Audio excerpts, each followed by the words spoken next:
Hi guys, welcome back to my channel. ఈ వీడియోలో మనం made for each other show గురించి అయితే మాట్లాడుకుందాం. ఈ షోలో వచ్చేసరికి ఒక 3 ఎలిమినేషన్స్ అయితే జరిగాయి. వాళ్ళు ఎవరనేది మీకు ఈ వీడియోలో చెప్తాను. అండ్ ఇప్పుడు వచ్చేసరికి 4 వీక్స్ అయితే కంప్లీట్ అయిందంట షూటు. ఫస్ట్ వీక్ వచ్చేసరికి నో ఎలిమినేషన్ అయితే పెట్టారంట.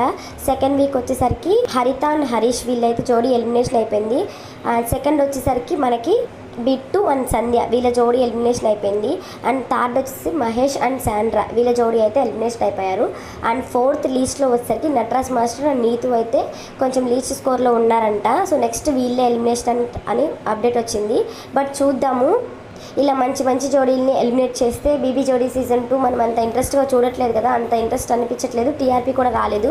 Same made for each other షోలో కూడా వీళ్ళందరూ ఎలిమినేషన్ అయిపోతుంటే మనకు కూడా అంత చూడాలి అనిపించదు. బట్ చూద్దాము ఏం జరిగిద్దా అనేది. సో వైల్డ్ కార్డ్ ఎంట్రీస్ కూడా ఉన్నాయంట.